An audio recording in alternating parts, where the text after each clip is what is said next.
I'm honored to have this opportunity to be a chairperson for this technical session. It's great to see you all, and I'm also very excited to hear your presentation. So now we can start the presentation. The first person is Miss K.R. Vidya. So Vidya, Yes, ma'am. okay, you can start your presentation. When you begin, you have to introduce yourself, and you can also tell your title. After that, you can present your paper. Okay? Okay, ma'am. Okay.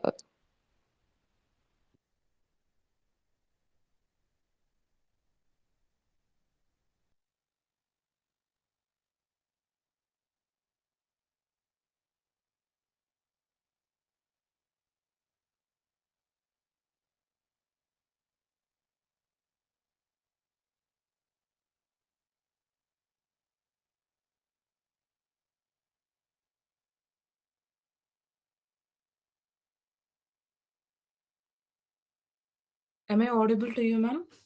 Yes, yes, ma'am. Can continue. Yes. Good evening to all of the presenters. This is Miss K.R. Vidya, PhD research scholar, part-time from the Department of English in Wales Institute of Science and Technology and Advanced Studies under the guidance of Dr. P. Santosh, Assistant Professor, Department of English in Wales Institute of Science, Technology and Advanced Studies. So, herewith, I would like to present my paper entitled The Slave Girl, a Study on Servitude. So, the objectives of my study is to explore the concept of enslavement, narrowing down to the part of Nigeria and to the tribal communities. So, the slave conditions of women in Nigeria and the portrayal of that particular women in the chosen writer's work. And also it explores about the social conditions where forced on these particular women characters. So the Slave Girl is a novel written by Buchi Emicheta, and this is a small introduction about the author. Buchi Emicheta, as in full name, Florence Onibuchi Emicheta, a Nigerian born British novelist, born on 21st 1944 in Nigeria and died on January 25th, 2017 in London, England. She's an Igbo writer, so her works basically deal ideally with the life experience of Nigerian women who were subordinated in an indigenous society deeply influenced by the Western values introduced by British colonists. To get a kind of a social identity for herself, to show a talent to the world with a high hope, she emigrated from Nigeria to London in 1962, but not as an individual person, along with her husband and five of her children. And to meet certain ends, to catch up with a society where she treated as a second class citizen, as a colored person, she started to writing stories based on her life, which includes primarily about the problem she used to face in England. So the chosen novel is that The Slave Girl. So, The Slave Girl is practically the narrative of a kind of a narrative technique which also has an imagery and historical context function together as a means of elucidating the changing and challenging role of women in Nigerian society. So, we have a major character called Ojibeta. So, though Ojibeta is the title of the Nigerian women, the social and economic political freedom assigned to this title, and that accounts for a kind of a thematical differences in writing of Emicheta when compared to her contemporary writings. In The Slave Girl, one of Emicheta's main theme involves the concept called slavery, as in servitude. His assertion that in the Nigerian society all women are enslaved to and by men. Whereas Emicheto presents the Nigerian women as continuously enslaved to male master figures. In this particular novel, the literal and figurative enslavement of the female protagonist coincides with the expansion of European master cultures into an enslaved and colonized Nigerian society. Set in the very early years of the 20th century, Emichita's narrative unfolds at a time when it was glorious to be an Englishman, when the reign of the great Queen Victoria's son was coming to its close. So, when the red of the British Empire covered almost half of the world, when colonization was at its height, peak, and Nigeria was being taken over by the Great Britain. At a time in which Nigerian people changed masters from Portuguese to British rule. Emichita creates a story of Ojibeta, the slave girl, who, like a mother country, is continuously at the mercy of male master figures. The story of Ojibeta is, in essence, the story of a woman caught in a complicated traditional cycle of oppression. So it transferred from a brother to a female slave owner, from slave owner to her husband, Ajibeta, the female protagonist of this novel, cannot escape a position as a female object that is figuratively and literally exchanged within a patriarchal economy. Although Ajibeta perceives herself to be the free at the end of the novel because she has chosen a husband based on her free will. Emichita's narrative voice reiterates to the reader that Ojibeta is still enslaved, and as a woman of her 35 was changing masters in Emichita's most of the novel. So the female protagonist experienced momentary feelings of independence in all of her novels, and that has been highlighted, highly highlighted in this particular slave girl. For example, when Obijita returns to Ibuza at the end of the novel, when she marries Jacob, but the main emphasis of the novel suggests that for Nigerian women, freedom, the word freedom is a ephemeral and independence from one master only leads to the enslavement by another. So basically, this particular work revolves around the concept of servitude, bride price, and for women, according to the tradition and customs of Nigerian Igbo and Ibuza community, the fact called marriage is kind of a slavery system. When we concentrate on the concept of marriage in the Nigerian tribal culture, most of the responsibilities, a caretaker is not the head of the family, that is not the breadwinner of the family. The male seem to be quite absconded at the early stages of the pregnancy or in the middle of the lifetime. So, most of the time, the picture of the man seems to be empty, and the female character tries to fill up those gaps. But then, the slave, the term called servitude in the sense of being a slave to one master to another master. So, this idea of servitude is not from a kind of an outside world or from ourselves. So, basically, I would like to touch upon the social conditions which being enforced on female, the women, the gender, the least bothered gender, and that social condition to stand up to their standards, family standards, to stand up to their community as a kind of a respected person.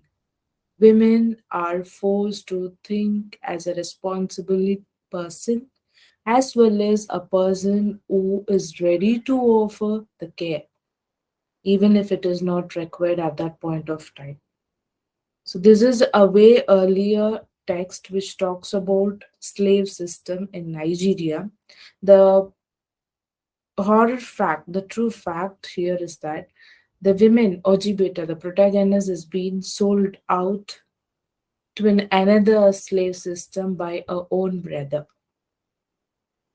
From being an innocent, young, a wealthy woman, or a little girl, she becomes an independent, a woman who is capable of deciding a life in future. So a transition from being an innocent to an independent, self-conscious to a kind of a powerful will person. So that transition has been brought out in the study. So the major characters which I would like to focus for my study is that Umedi, the mother character. The portrayal of this mother character is that she is kind of a childbearing mission.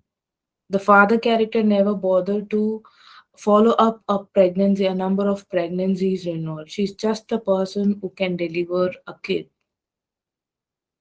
And then our female protagonist, Ojibeta, was brought up in a kind of a lovely, caring scenario, a very lovely daughter to both family kind of parents as well as the siblings. But due to certain situations, due to familiar situations and all, she's being given away as a kind of a commodity, a kind of a product by your own brother. And that brother is Okoli.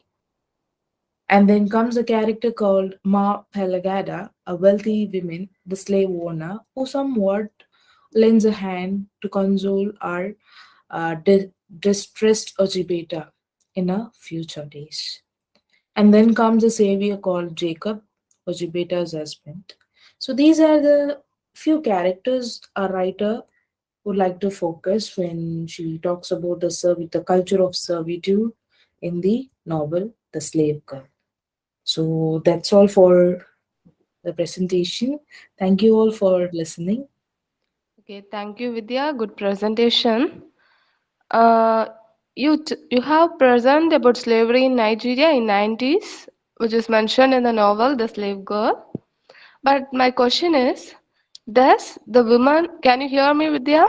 Yes, ma'am. Yes, yes. Okay.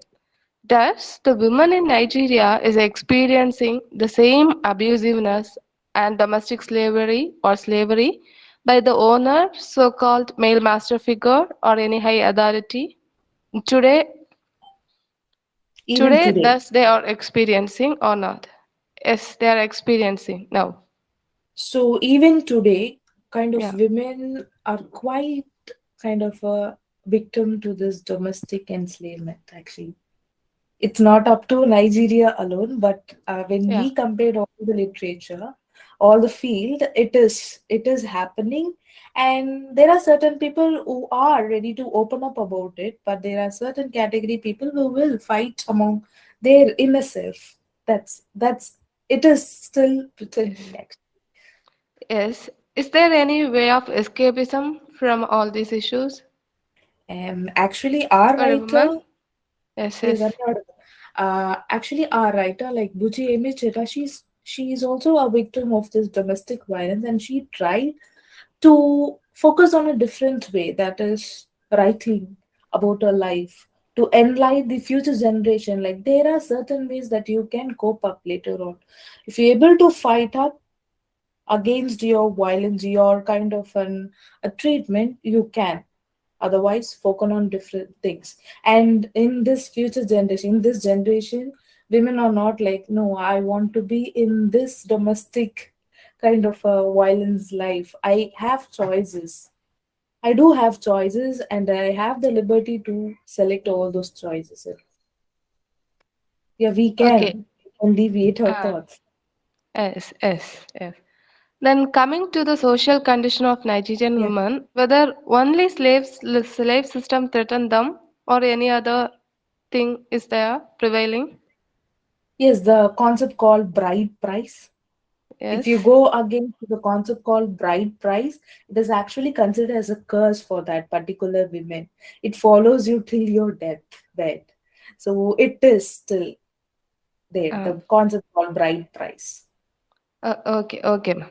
Okay, Vidya, it's good presentation. Thank you. Thank you, ma'am. Thank you. Okay, Thank you for okay, this then opportunity. okay. Okay, the next person is Miss Harida. Yes, So, ma'am, Miss I'm here. Harida, you can Yes, introduce yourself and you can tell your title. After that, you can start your presentation, and you are having 10 to 15 minutes to present. yes, ma'am, thank you.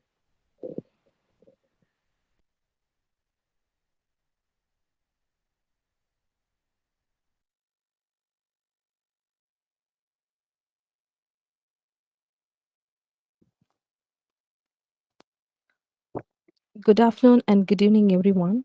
Myself, Harita, Assistant Professor and Research Scholar under the guidance of Dr. M. Nagalakshmi, Department of English, from Wales Institute of Science Technology Advanced Studies. And my paper title is A Study on Survival Skills and Existential Dilemmas in Daniel Defoe's Robinson Crusoe.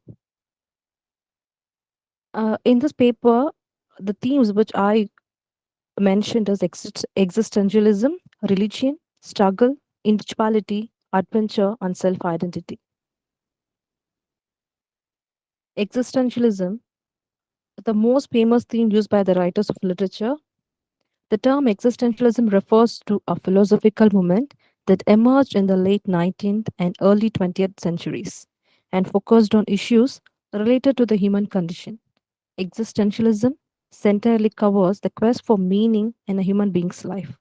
These considerations will include nations of self identity, the limits of reason and rationality, the role of emotions and patience, the role of religion and faith, human freedom and fear, death, and the relation of self to other human beings. In other words, every human tries to define life's meaning and create a rational and irrational ideologies in the existing world.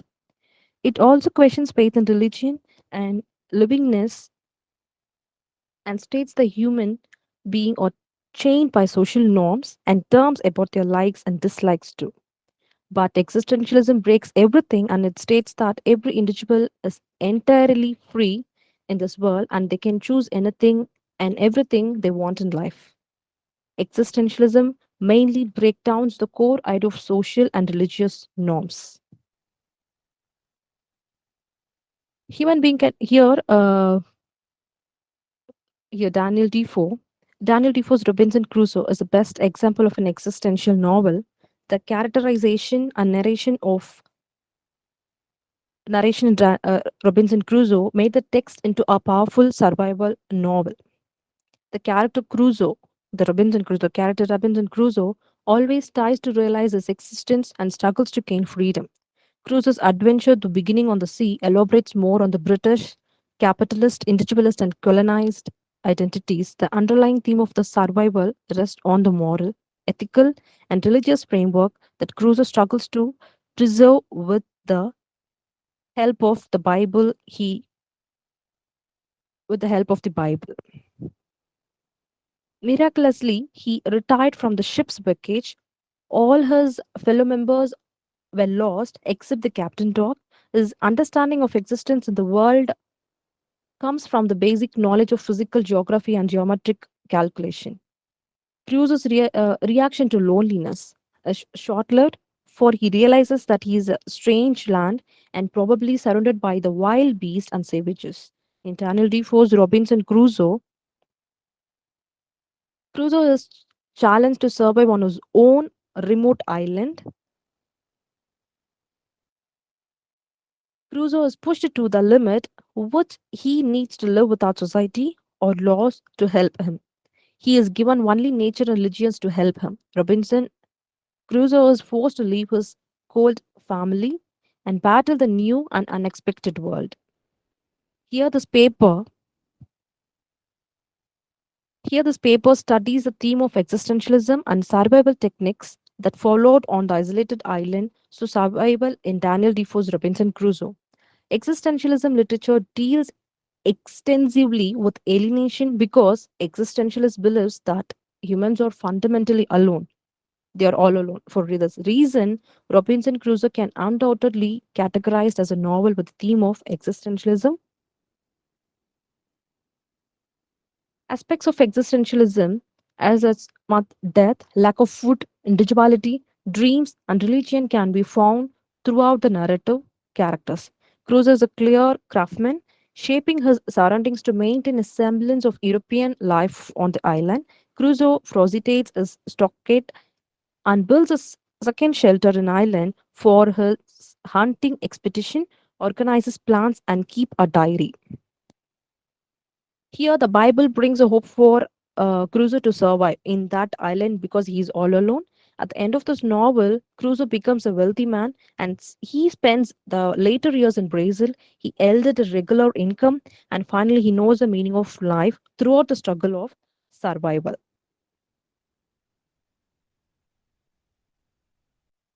And here is a conclusion of my paper. Existentialism literature deals with alone, which means that everything they feel a loneliness. There is no companionship at all. There is no food. There is no shelter. Everything is empty. For the reason, Robinson Crusoe is undoubtedly categorized as a novel with a theme of existentialism. Thank you. Okay, good presentation. And thank you for this opportunity. Okay, ma'am. Yes, I have a question. You yes, have mentioned in the title the term survival skills. So, yes. can you explain what is survival skills? And also, you can connect with this novel where, for example, you can say about few conflicts that Crusoe has gone through his journey Yes, when yes. where he uses this survival skills. Yeah. He was once he started for his journey. He never obeyed his father's advice because his parents said this is not the best choice. That he was the adventure which he is want to go undergo. But when he entered to that, the entire the crew members were lost, but only he and Elo, the captain dog, is left alone. And there is no food or there is no shelter, there is no anything to live. But he collected something from the remote island, and he collected and he built a shelter, and he lived alone without food. He built it, the shelter too, and also with the help of Bible, he come to know the something. There is a little hope to live, to survive. So these are the struggles he faced, and after the time he built a civilization in, I think, praise a plantation, and from that he gets some money income. Out of a struggle he know how to live. Okay, Yes, okay, okay, ma'am. Thank you. yes, ma'am. Thank you. Okay, then next presenter is Mrs. Lavanya.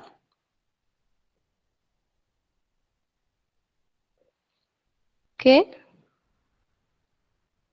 Miss Lavanya.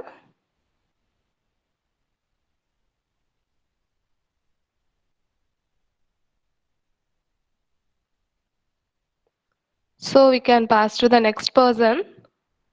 Tan Singh. Yes, ma'am. Okay, okay, ma'am. Okay, can present your paper. All So right, ma'am.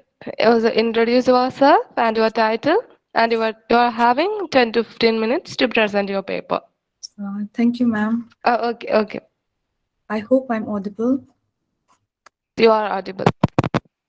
Okay, thank you.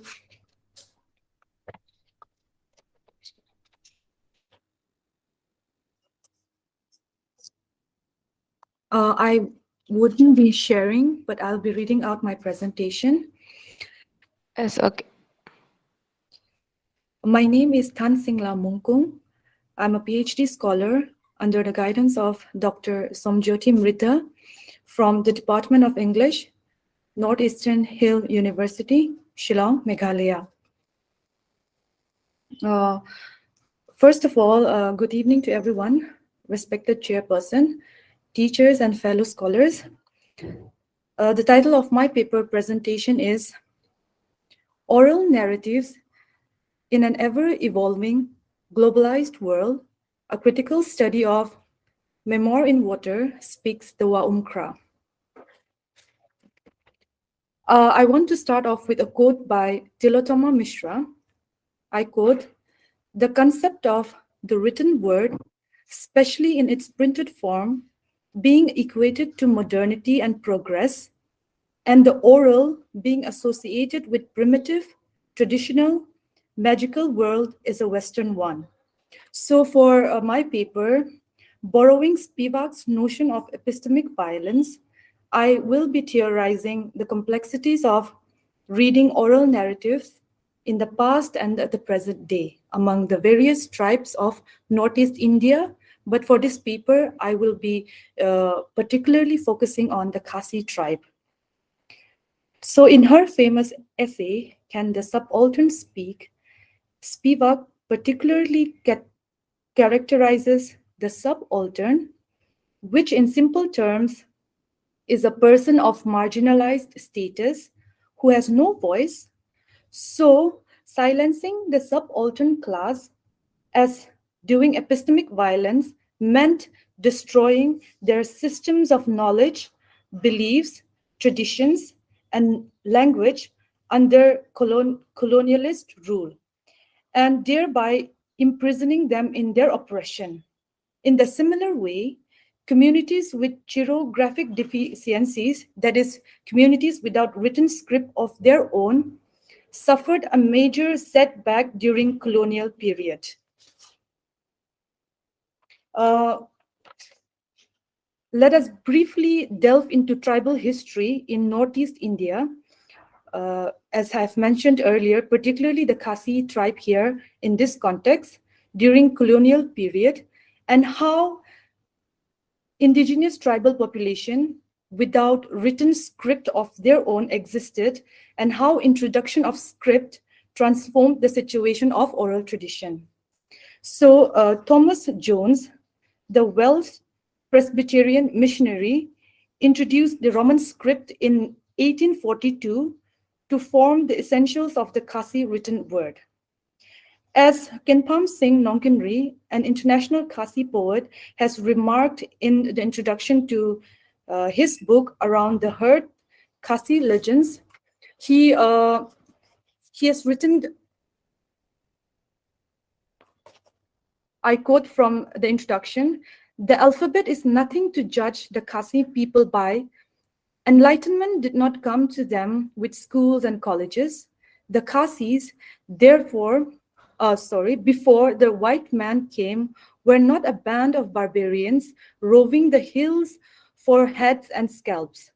Theirs was a way of great wisdom and civilized conduct at a time when brute force held sway. But with the introduction of the written word and subsequent documentation of tribes during colonial period, from the outsider's perspective, that is the colonial subject, certain stereotypes were created in history which perpetuates till the present day. The written word introduced by the colonizers has assaulted an unwritten reality. Hence, when the contemporary writers imbue certain cultural paradigms inherent to their oral culture in the written medium, they are invoking pertinent questions in contestations to the stereotypical images of tribes created in history. In the present context, written language is crucial as it acts as a tool to reclaim, represent, and preserve oral lore. The novel taken for study for this paper presentation is a debut novel by a Khasi writer, Esther C.M. There are multiple oral narratives in which find implicit and explicit references in the text. For examples, in the text, recorded legends like number one, Wren and the river nymph, number two, the flower that missed the dance, and number three, U Suit Tinjang are re-highlighted or represented.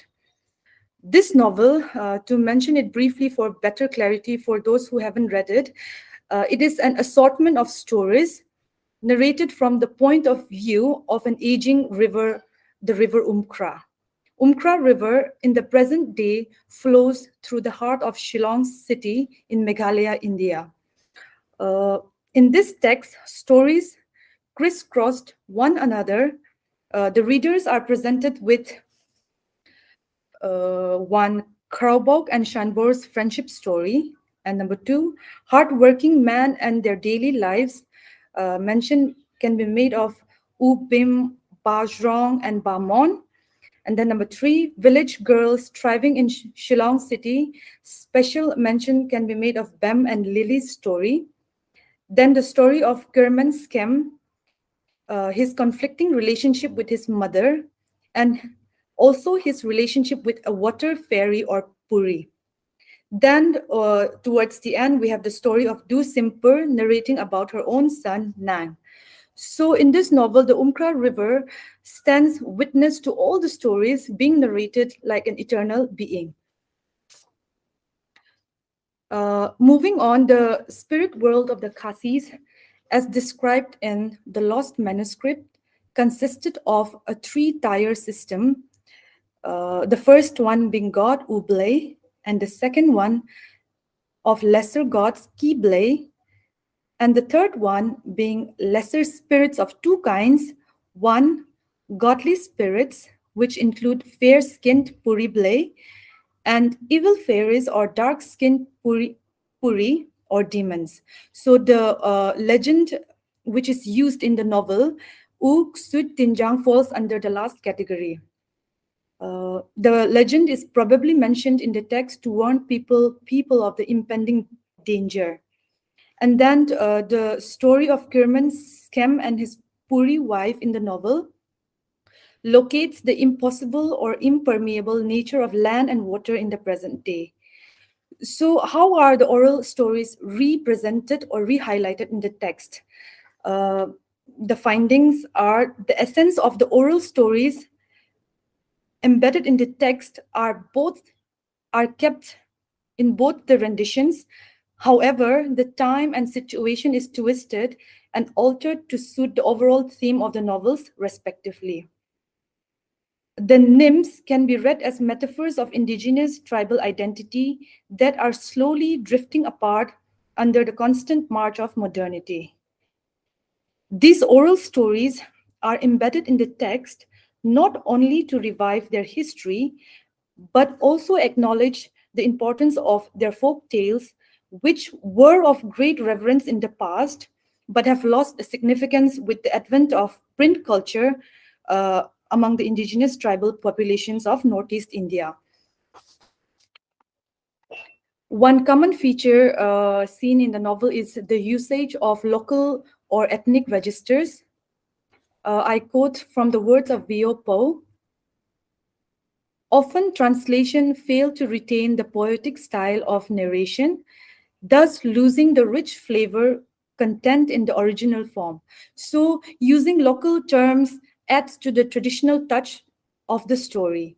English could not import the full meaning of the local words. Therefore, there is also a glossary in the end of the novel. And then another important thing to be noted here is that in history, Christianity played a significant role in reshaping the contours of tribal imagination.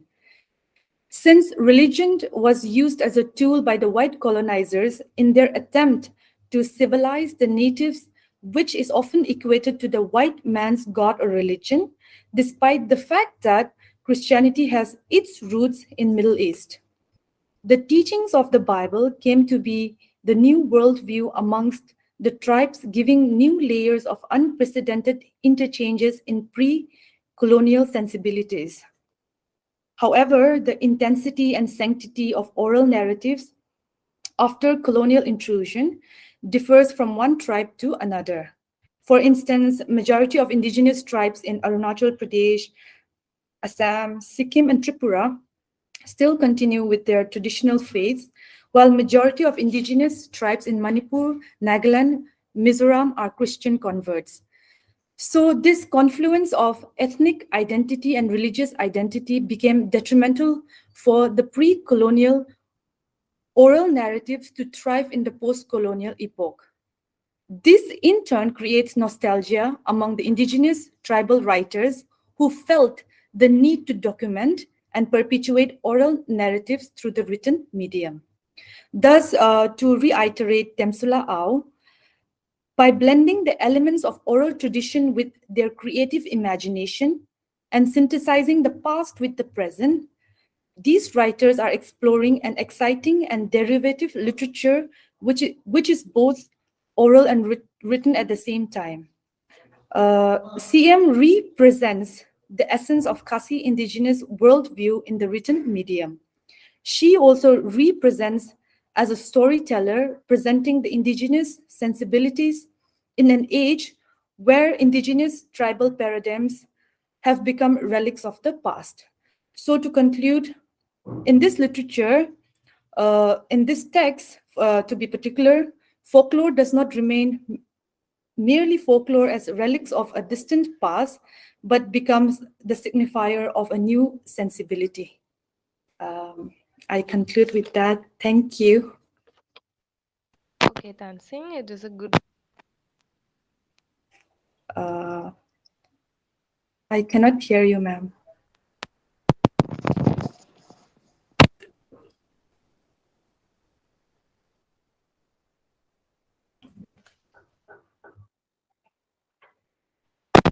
Okay. Um, Am I audible? yes, you are, ma'am. Okay, okay. Dancing. You have a good presentation. You have called. Thank you, ma'am. You're not audible again, ma'am.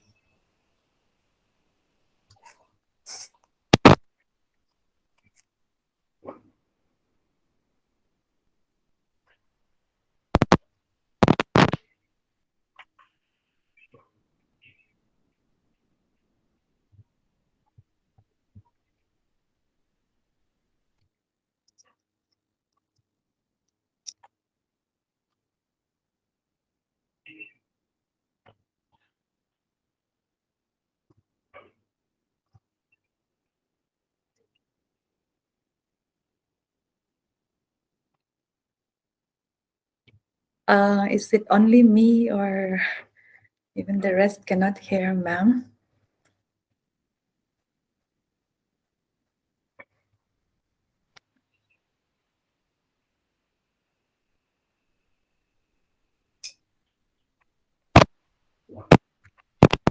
Am I audible?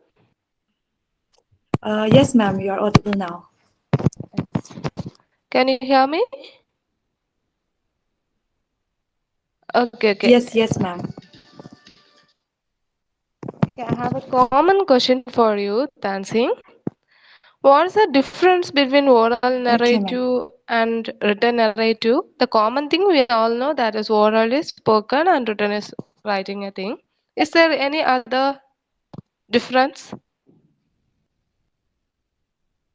Mm, in the way? ma'am, actually, that is the common definition, but Yeah. there is an ongoing debate that written is ahead of oral. So this, I think, in the general sense of the term, uh, in comparison, people think that written is ahead of oral. So that would be one difference. But I think that is not the case, and these indigenous tribal writers are trying to uh, do justice to that comparison. Okay, okay, Kudma. Does oral narrative prevails now?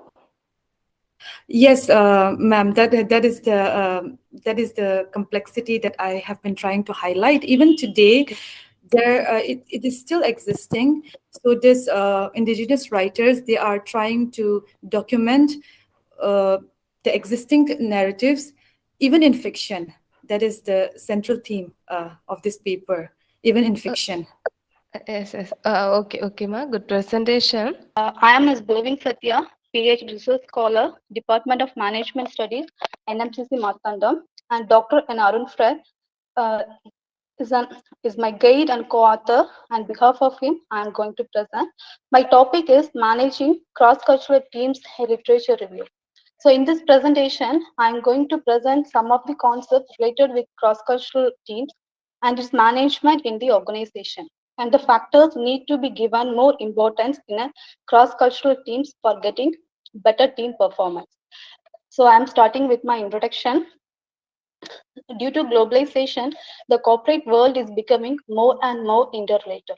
People from different background and culture are expected to work together. Moreover, companies increasingly hire employees who are located in different countries. As a result, many workplaces are comprised of a multitude of cultures which also means they are filled with different traditions, languages, and behaviors. So it is therefore important the manager should know about the basis and process of cross-cultural management. So cross-cultural teams become prevalent and important both in private and public organizations that operate internationally. So this led to an increasing interest in research about cross-cultural teams. While these studies show many interesting results, they mostly focused only on the single variables such as demographic diversity, language, management, and so on. But they rarely analyze the complex relationship between these variables or concepts. The important elements must be taken into account for effective cross-cultural teams include understanding the cultural differences influenced by age diversity, gender, religion, and also respect the cultural differences. And these have an impact on effective teamwork, which is a key to success in a team. Some studied about the cultural diversity and team performance and found that culturally diverse teams perform poor than teams with less diversity. So, because of their complicated team collaborations and increased team conflict. So, in order to a multicultural workplace to succeed, the management should understand how to effectively guide and relate to people from around the globe. So next, move on to some of the concepts, starting with culture.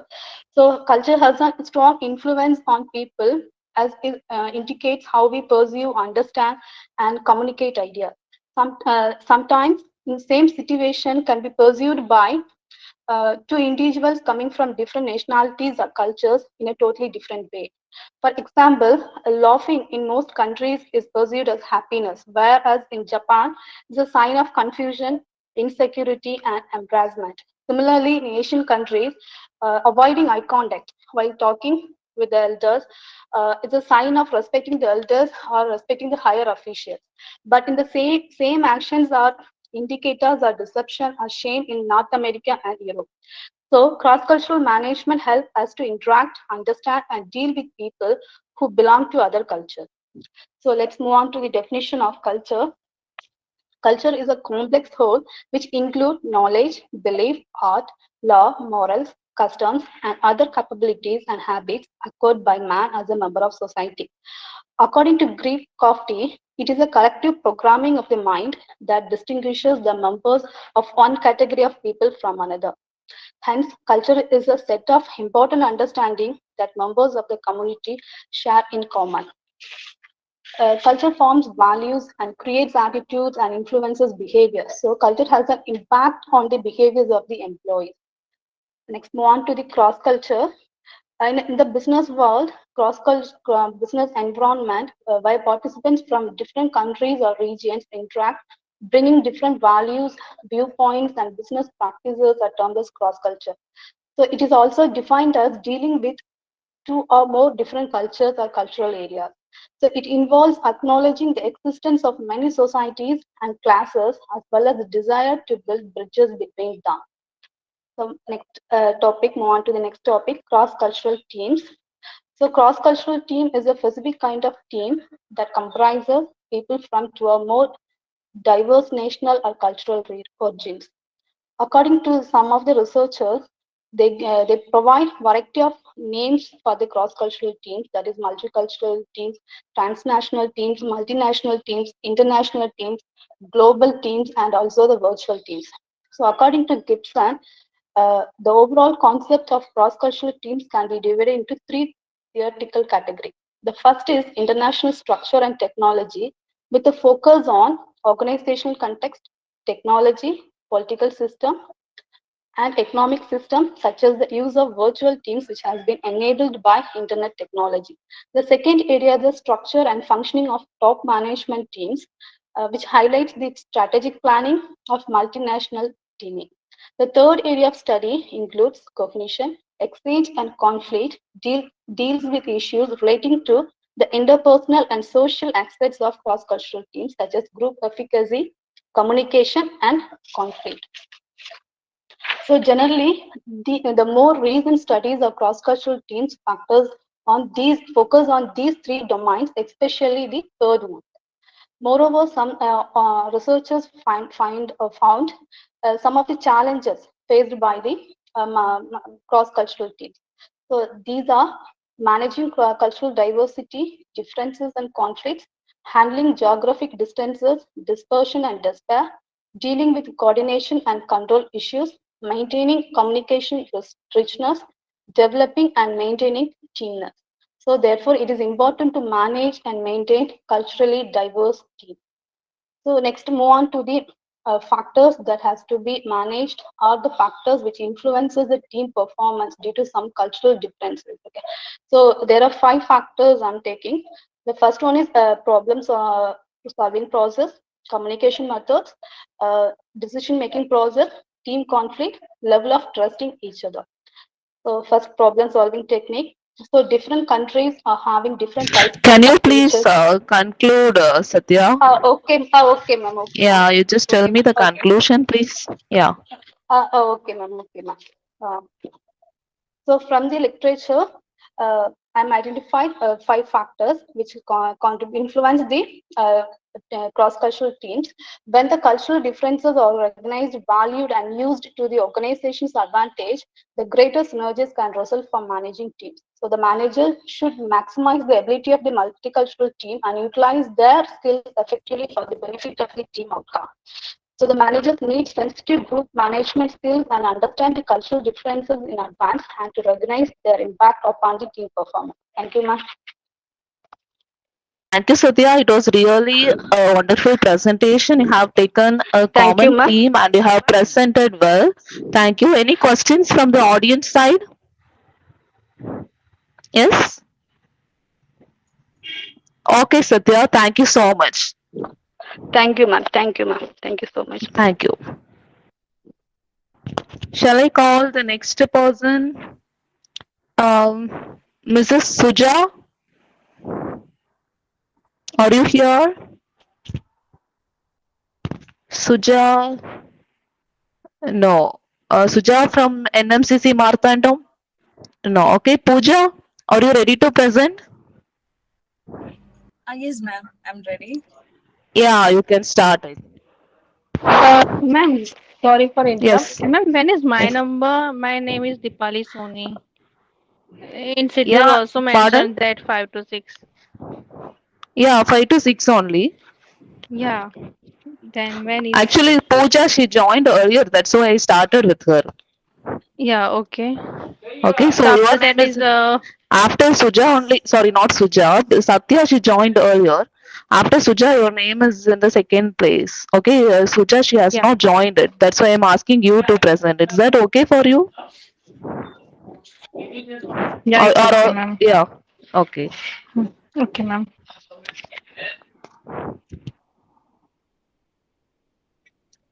Okay, ma'am. Can I start? Yes, you can start, Pooja. Once again, I feel so happy to meet you. Yesterday I met, right? Yes, Yeah, yeah, you can present now.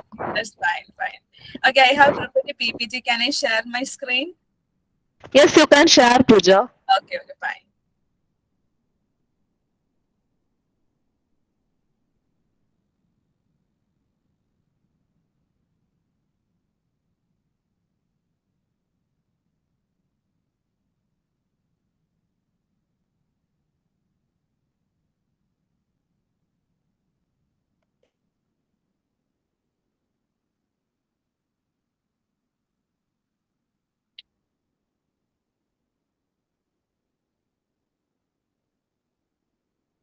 Ma'am, is that visible?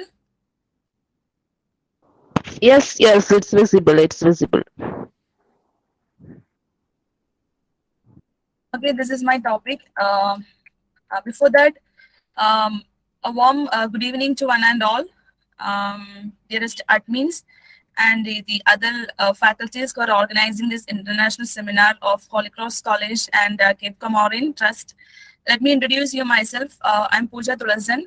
I'm a research scholar from Amity School of Languages, Amity University, Chhattisgarh.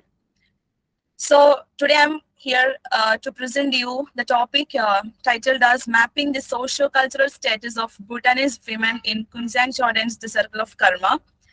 So this is being as a research scholar, my ma'am, my guide, Dr. Indrani Singh Rai, who is very interested in this topic and she helped me a lot. So I remember my guide in this occasion. Thank you, ma'am. So here it is the Okay. author. Here it is the author, King Zhang Jordan. Um, I think most of us let's hear about the culture, the tradition, and as well as literature of the traditional country of Bhutan, because being a very traditional people of the Himalayan kingdom, their literature as well as their life and their cultures is not at all familiar with other peoples, especially other foreigners. So let me introduce you the vast world of the Himalayan country that is Bhutan. Here it is Kyunzang Jordan, the writer of my book, that is The Circle of Karma. That is her only novel written in English. And she is the only women writer from Bhutan who used to write in English. And this is her first novel, The Circle of Karma. And what she trying to represent it through her work is because as we all know, Bhutan is a very traditional country. They are the strict followers of Gautama Buddha, the spiritual concept. So they have an immense varieties of folklores and oral traditional narratives. And this is about her major works, the folk tales of Bhutan, then Bhutanese tales of the Yedi, Dawa, the story of a stray dog in Bhutan. And this is the work that which I took, The Circle of Karma, the only novel of Kyungzang Jordan. Then Chili and Cheese, Food and Society in Bhutan, Tales and Colors and Other Stories. And the last one is Member Show. So what is this about this particular topic? Mapping the socio-political status of Bhutanese women. Since it is very clear from my topic, I'm dealing with the status of Bhutanese women because in her work, Kyungzang Jordan, there is a protagonist. Her name is Zomo. And through the life of Zomo, what Kyungzang Jordan portray is the representation of entire Bhutanese women, the strict traditional norms of the partial rules in which this particular group of people followed. So not only Zomo, her work contains other characters like Chimney, who is considered as the best friend of Zomo, and Zomo's mother, who is named as anonymous in this particular story. Simply, Kyungzang Jordan written Zomo's mother. There is no name given to her mother because she represents, Zomo's mother represents the entire mothers of Bhutanese community. And this is the introduction of the book. Let me introduce you about the book Circle of Karma. This is the first English novel written by Kyungzang Jordan. And there is a thought in this novel that is, as a young girl, 1, 2, 3, 4, the fourth point, as a young girl, Zomo asked her mother, "Where is the furthest I can travel?" Where her mother responds, "I don't know, where can a girl travel to?" So in this very conversation between Zomo, little Zomo, 15-year little Zomo and her mother, which narrates the status of the Bhutanese women, because they are encapsulated in a four-cornered room, not only a room, in a dark room. So their life is full of darkness. And Zomo is a kind of character who represents the entire hardships and struggles of the entire Bhutanese women community. And this is the topic in which what I presented through my topic is the people of Bhutan followed lots of traditional rituals. They are the blind, we can consider them as blind, superstitious followers of religion. And their life is based on the existence of Migoi. Migoi means Yeti, an abominable snowman. So they believe that their life force is based on this Yeti. And there is a religious ceremony took place in Bhutan, which is called Shangma. Here it is, I mentioned in italics.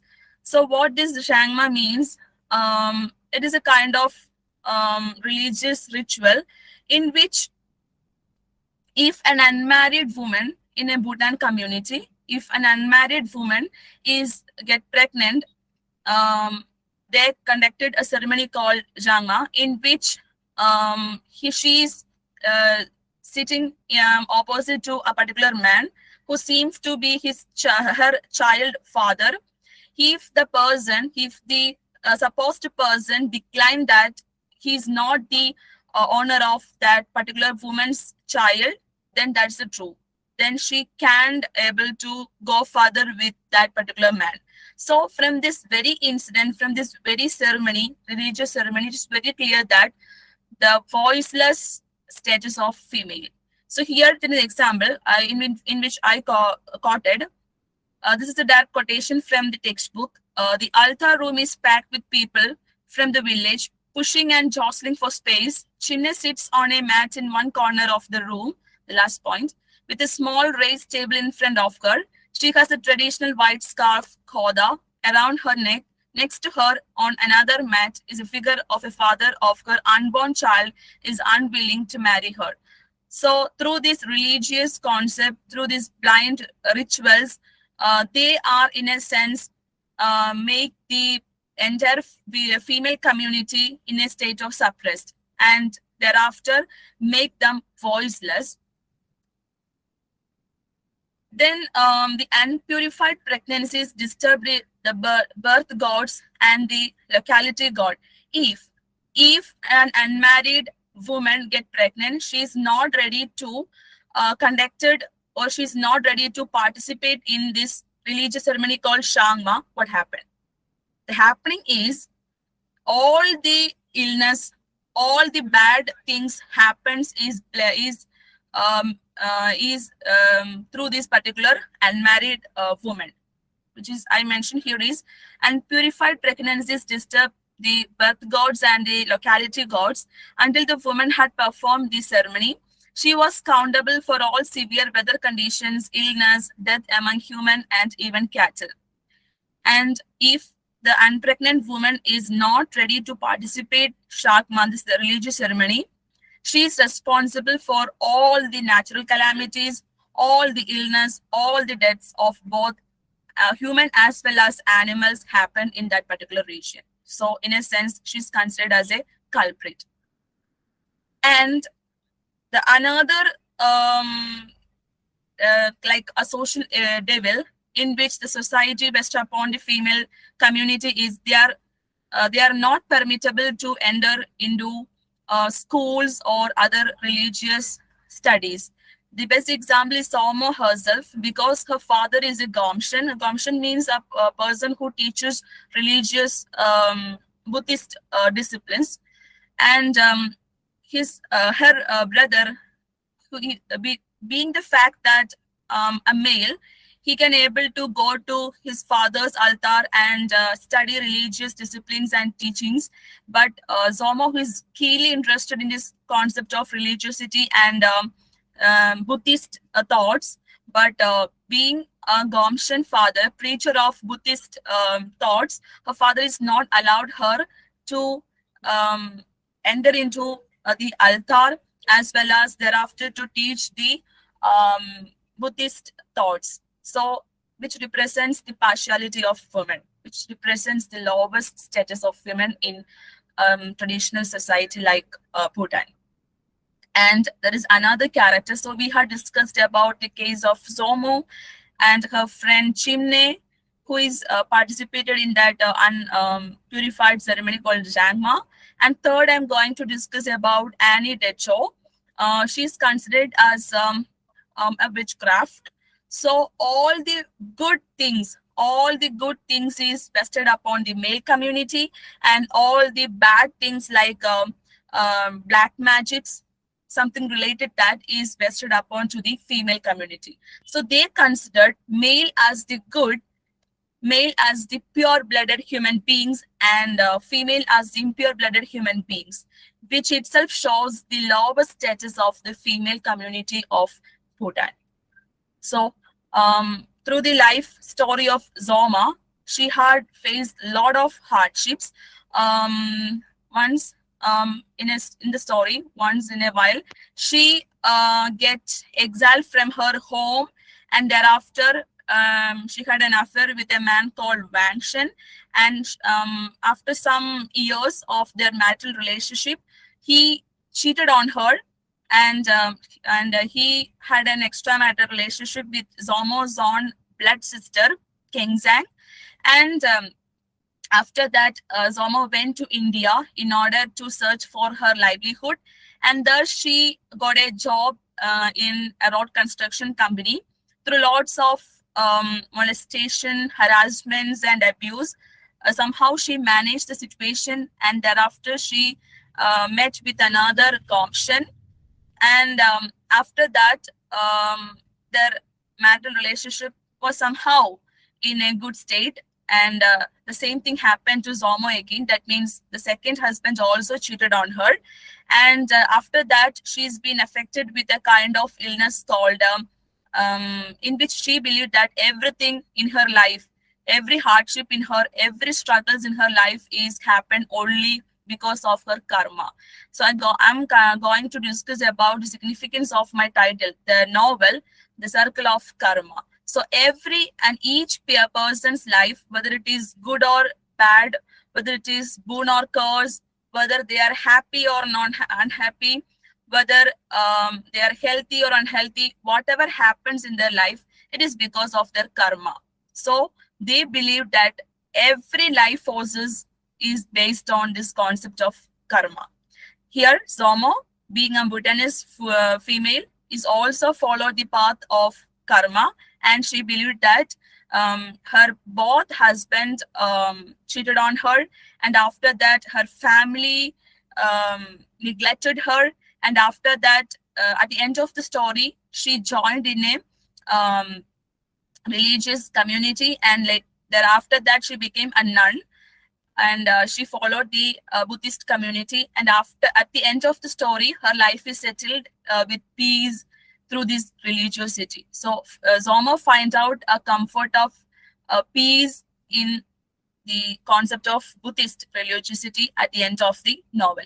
Whatever happened in the life of Zomo is based on karma. So here, Zomo represents the entire life of all the Bhutanese women who had faced a lot of struggles, hardships, being the fact that a female, being the fact that a Bhutanese female, so they are doubly marginalized in the society. And at the end of my presentation, what I'm concluded is that the topic of my presentation is that mapping the socio-cultural status of Bhutanese women in Kingzang Choden's novel, The Circle of Karma. So I concluded that through these incidents, through the life story of Zomo, her friend Chimne, then her mother, the life of Bhutanese women is less dignified in a traditional Himalayan kingdom like Bhutan, the land of thunder dragons. And that's the end of my presentation.